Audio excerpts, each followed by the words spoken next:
Hey, what's up, guys, boys and girls, fellow collectors from all around the world? Yves Seb, the French collector, is back for yet another video, guys.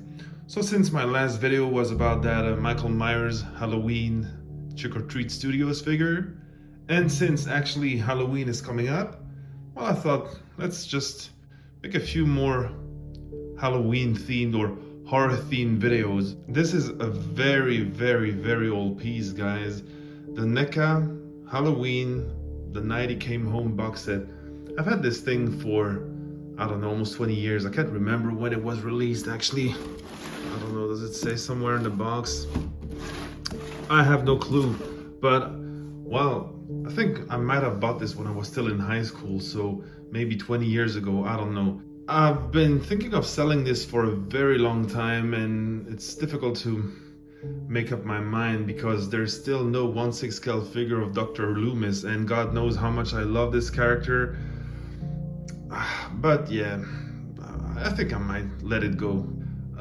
You know, it's just been in the box, you know, in the attic for years now, so might as well sell it to someone who's going to be happy to put it on display. Before that, let's just review this, right? Because I've never reviewed it. But first, a little bit of coffee. So starting with the box, that box is really nice. I did keep it, but I didn't keep the plastic trays inside, so this is why it's empty right now. But the box is beautiful.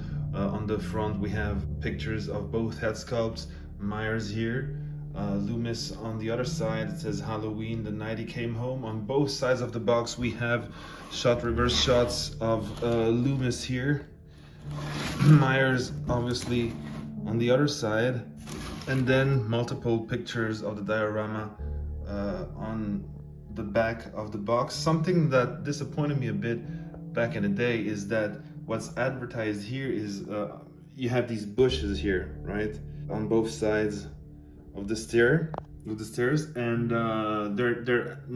they didn't come with the box set. But yeah, I guess I could have bought some in a craft store and add them. I just never thought of it. Anyway, I'll let you pause here if you want to read what's written down there. So yeah, that's under the box, and it says 2004, so this came out almost 19 years ago. So done with the box, let's now review what's inside the box. But first we gotta assemble it. So as you can see, I may have thrown the plastic trays away, but I kept every part separately in a separate bag. So yeah, I do take good care of my collectibles. So the diorama is now assembled. It's a bit too dark in here, but after all, this is a horror related video, right? We are now, by the way, in my garage because I just took this out of my basement, guys, but I set this up for you, so I hope you like it. Anyway, I want to start with the grass here. Look at that, that's amazing. Keep in mind, again, this piece is almost 20 years old. Look at the paint application, the sculpt, all the details here in the grass. So they really thought this out before they started production of this piece, because for example here you see in the grass there is this spot where the grass is flat and there's this space here between these two branches. This is where Dr. Loomis's left foot will be once he's posed on the diorama, at least where his left foot is supposed to be, because there's a problem with my Loomis. Both his feet are too close from one another.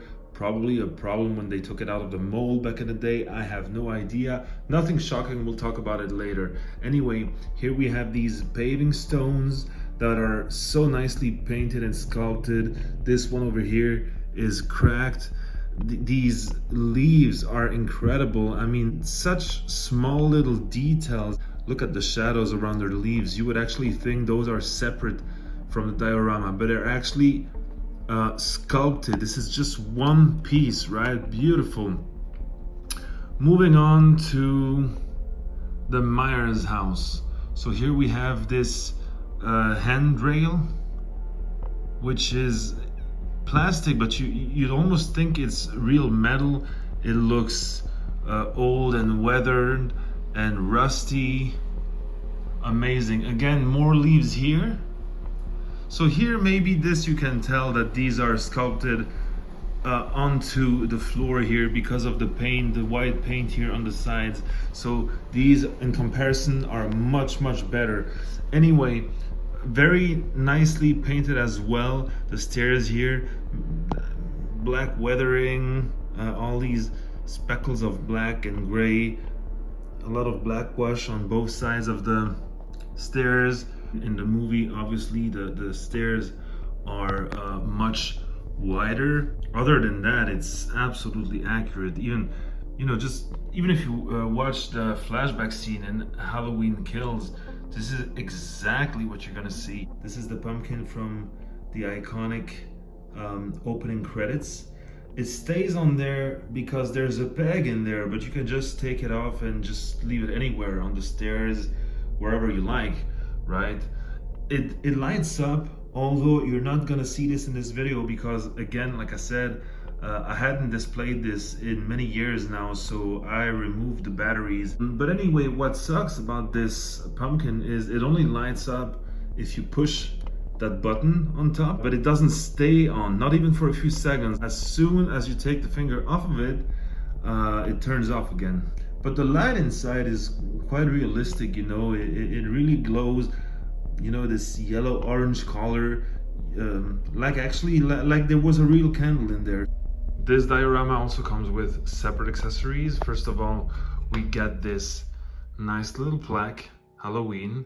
Like I said, we have all these sculpted leaves, but there's also a few leaves that come separately. You can leave them on the stairs. Then we have this nice little broken branch that fell off a tree. I'm trying to focus because the level of detail on this little piece is amazing. It really just looks like dead wood. Look at this is phenomenal. 20 years ago they did this, guys.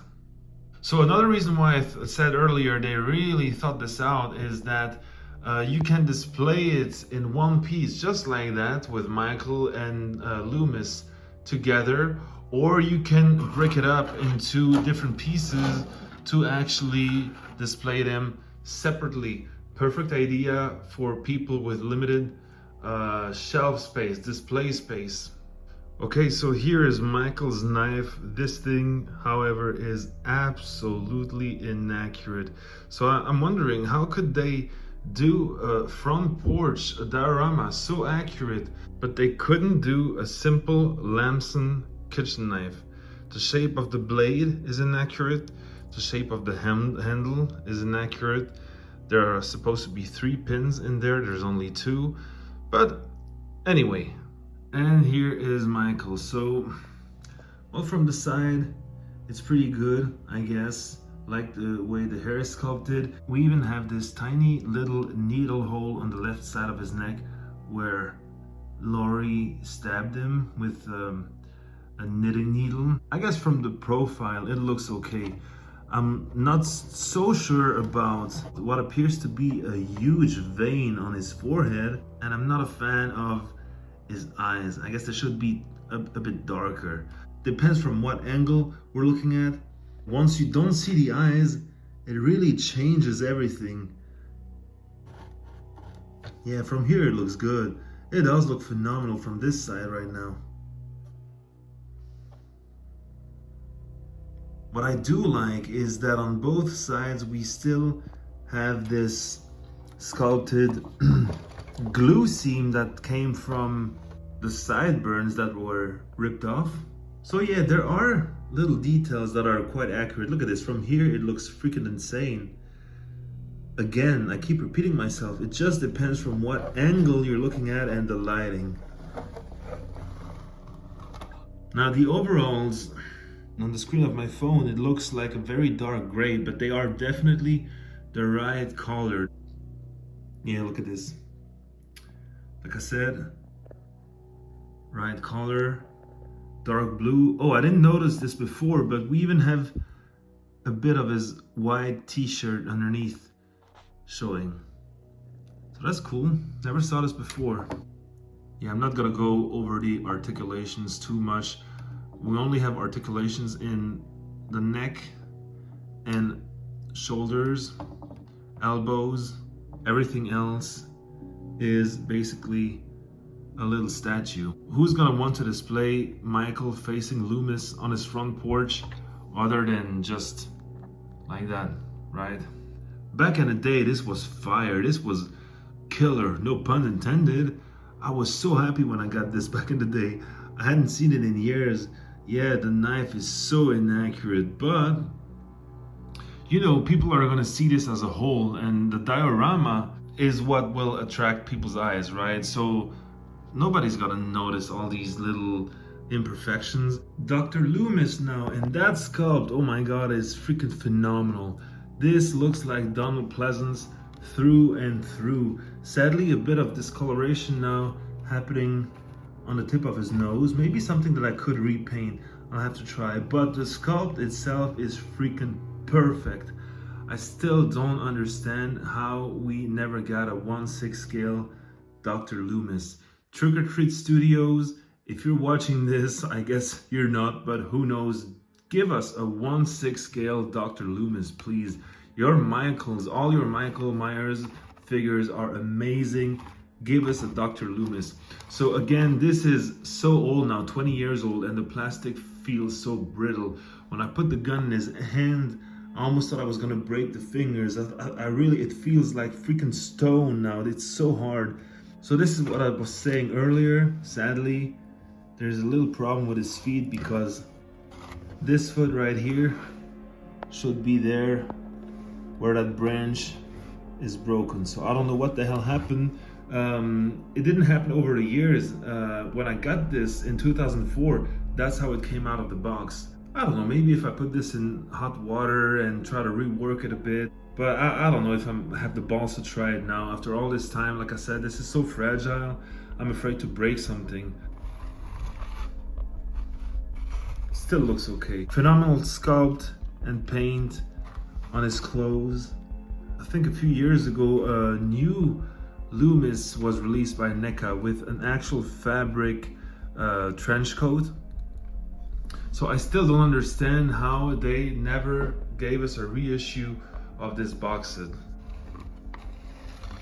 Jeez, look at this, guys. Freaking amazing. You know, I have a few of those Back to the Future figures that NECA released the last couple or the last 2 or 3 years. And some of them don't look as good as this Dr. Loomis figure that was released in 2004. Michael! Michael! Yeah, this thing is beautiful. Like I said, I just wish they added the bushes on both sides of the stairs. But other than that, sure, like I said, you know, Myers' head sculpt is not perfect. It's not horrible either, you know. Overall, this diorama has really a lot of presence. Back in the day, this was my second favorite thing next to that Jaws diorama. Was it NECA or was it McFarlane now? You know, the shark jumping on the boat and shit. That was amazing too. I sold this years ago, but I never had the strength to get rid of this. This is just beautiful. Definitely not because of the Myers figure, but again, the diorama is nice, but that Loomis figure, Jesus Christ. I still remember the day I got this out of the box. That head sculpt blew me away. Back in the day, I had never seen anything like this, guys. I mean, even Hot Toys figures from back in the day don't look as good as this NECA Loomis. Officer Hawkins, what happened in here? Did Michael kill again? Yeah, that's really nice. I might sell it for good, really. But if I do, I'm gonna take all kinds of pictures and measurements and try to remake this myself in 1/6 scale for the Trick or Treat Studio figure. But yeah, beautiful. Anyway, guys, thanks for watching, and stay tuned. Other horror related videos might still come before Halloween. So Peace and love, guys.